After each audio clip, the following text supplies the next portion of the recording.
Hey guys, welcome to a new series of videos. This is the first one in this Patreon only video series. I thought I would just first create a video based on something many have asked about online, and going forward we could see what you guys want to see and try to cater for that. I'm excited to connect more with you guys here on Patreon and hopefully build more of a community. Let's start this first video by going into depth about a method I've used quite a lot in my work called camera or also projection mapping. First, why do I use this technique? Well, in my work I try to merge the world of 2D and 3D quite a lot. Something you would have seen me do is to model a simple scene in 3D and then painting over it in 2D. For a normal 3D workflow, you would have specifically mapped textures for each element in your scene, and I sometimes go with this route too, but for my animated film projects, I don't really want it to look overly 3D, especially when we look at backgrounds. I want to keep it full of details, but I want it to look painted. That's why a big part of my workflow is done in Photoshop, where I actually paint the backgrounds. Now you might ask then, why don't you just paint everything from scratch in Photoshop? Well, the cool thing of having a 3D model to start off with is that I can reuse that after painting on top of that render. I can reapply the image I've painted, and by doing that be able to create small camera movements in my painted scene. So let's jump into some details of how to use this workflow. I'll be using Cinema 4D, which is the software you see here, and Photoshop for this, but I'm pretty sure you can use any other similar softwares, whether you're using Blender, Maya, 3ds Max, or so on, or instead of Photoshop, maybe you're painting on the iPad in Procreate, or any other painting application. I can only technically give you advice in the softwares I'm using, but hopefully this will be useful even though you're using something else. Let's start here in Cinema 4D. I will not go over the basics of these softwares, as that would have to wait for another video, but I'll show you the steps I take regarding camera mapping. I have a scene here where I've modeled a simple set of rocks. These are just cubes that I've distorted to slightly random shapes. You can use any scene for this. It doesn't really have to be rocks, or it could be whatever you want, spheres or boxes or whatever. I'm using Redshift as my renderer, so the materials here have to be Redshift materials. They look a bit different to the standard Cinema 4D materials, but they do a similar job. Redshift allows me to render a more realistic scene, and that might seem a bit counterproductive as I'm going for a painted look, but even though we're going for a stylized finish, I want the scene to look believable, so the lighting is very important. I often take inspiration from the work of Studio Ghibli and others where the backgrounds are, masterful studies of the real world. I try to stay away from cartoony looks. Now, what I'm going to do here is to drop on some of my own painted textures that actually you guys in the Elder tier get access to here on Patreon. Now, these textures are not something I use in a final presentable 3D render. I've consciously made them a bit low in details because I want there to be some color on my objects without defining where the light comes from and what exactly goes on in that texture. These will be a good starting point when I start to paint. For the sake of making this clear, I will also drop in a ground plane here and add a texture to that too. Let's take this grass and dirt texture, for example. Okay, so we have linked the image or the texture that we painted into the materials, and we can now add them to the objects by just dragging them on here. We can play around with these tiling settings to get it to sort of fit our object. I don't mind if things are a little messy here. If you don't have a perfectly tiled texture, that is really no problem, as we can sort of fix that in Photoshop later when we paint.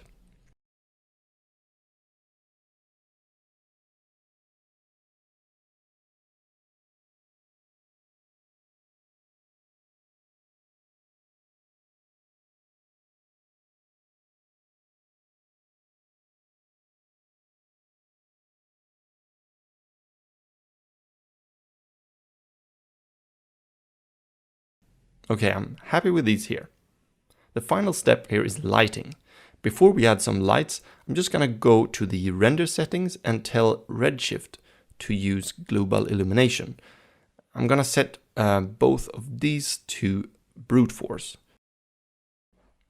This is just so that we allow the light to bounce around the scene and create a more realistic look. You can use other renderers as well. The standard and physical renderer that comes with Cinema 4D have global illumination and should work too, but they tend to look a bit too contrasty in my opinion, and renderers like Redshift and Arnold and Octane are better at creating a realistic scene. For outdoor lighting situations, I often use a simple setup of an infinite light and a dome light. The infinite light represents the sun, and the dome light illuminates the scene and represents sort of the overall bounce light of the environment.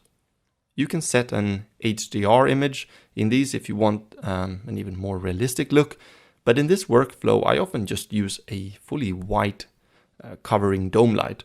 This is not accurate as a lighting scenario, you normally don't have that kind of happening in the world, but I like the look of it, and I think it's closer to the look I would end up with if I just painted it by hand, because it's sort of a even light from all sides, and then you have this strong infinite light that creates the sunlight.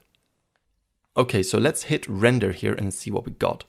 We can rotate this distant or this infinite light to have the sun hit from an angle we like.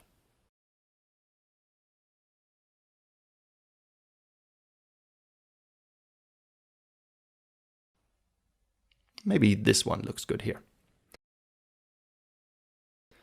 Final thing before rendering this, which is a very important step, is to lock my camera angle.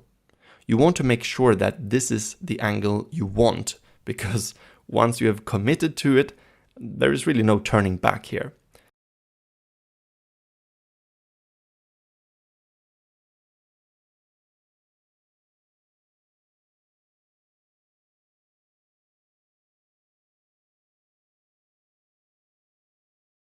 This is where the normal 3D workflow ends. I will add a protection tag to my camera so that I don't accidentally move it. Okay, so now it's time to render it. I will render it in 4K with a 16:9 aspect ratio. We only need the current frame. And my renderer is set to Redshift. I will increase these samples here so that we get a clean image and not like a noisy one.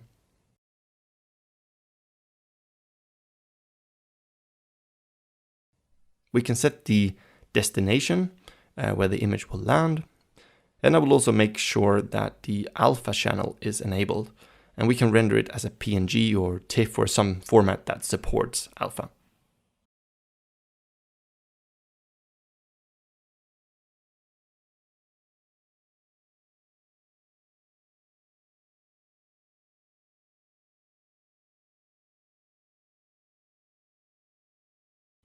Okay, that's done. Let's bring this baby into Photoshop. I'm just gonna drag it in here. This is where I will paint it. This might be something we cover in another video, so I will kind of fast forward here to the end result because we're looking into camera mapping and this video could go on forever otherwise. So as you can see, I have now added a lot of details to these rocks, and they don't look as sharp and obviously 3D rendered anymore. It has more of a painted look. On a separate layer, I also drew a few plants. Having these on separate layers will help a lot because, yeah, I'll show you that in a minute, but it is quite important. We will turn those plant layers off first and then save this stone image as a PNG. I will actually add a background color here that sort of matches the edges of my pictures. We can just paint in with a loose brush so there's no hard lines around the edges.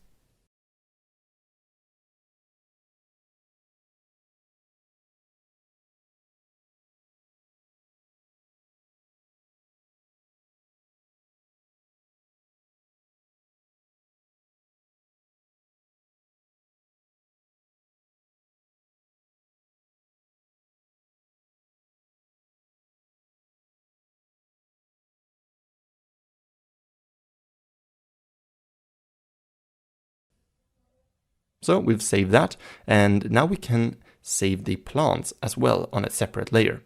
By saving them as a PNG, they keep their alpha channel, meaning a transparent background.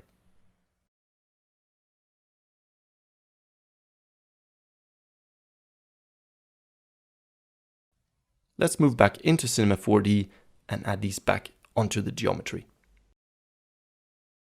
Now, I don't need to work with Redshift anymore, so I'll just create a normal Cinema 4D texture, and in the luminance channel, I will add the stone image that we just saved from Photoshop. You might want to save a new version of this 3D project so that you can go back to the original file if needed. I'm just going to call this Stones02. Okay, now that we have a new version, I will delete the textures that's on my rocks here and then group these guys. Now let's drop on the texture with the luminance channel. It doesn't look that good yet, and that's because the image we're applying is wrapped all around the object. Now this is the trick of projection mapping, or camera mapping as it's also called. And I'm gonna click on the texture here, and then below we can change the projection type from whatever it's already set to camera mapping. It will ask us for some details, so we will drop in the camera that we created earlier and that we made sure we didn't move. I'm gonna hit this calculate button, which just makes sure the aspect ratio matches that of our scene. And yeah, that should look a lot better. We can go into the material editor and make sure that the preview size is a bit bigger, so it looks a bit more crisp. Now, if I look at this scene with a different camera and moving my view to a different angle, we can see what's going on here. I still make sure not to move this original camera because that has to sit where it is. You could imagine that the original camera we created is a film projector that casts a 2D image onto our 3D surface. By looking at it from an extreme angle, the illusion is sort of broken, but if we operate in the realm close to our projector here, we can get some really interesting results. Let's also add in the plants. I'm gonna do the same thing here, create a new layer or texture, and add the image of the flowers to the luminance channel. I will also add them to the alpha channel, as these have transparency around them.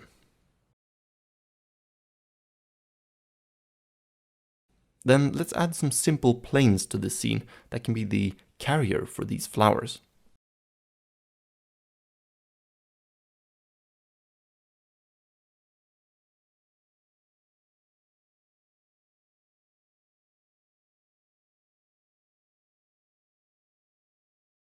If we follow the same procedure and add the texture and set these to be camera mapping,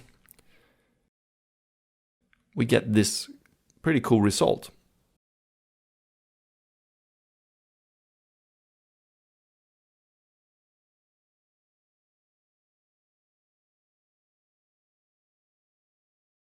I'm gonna drop on one here, and maybe one over here.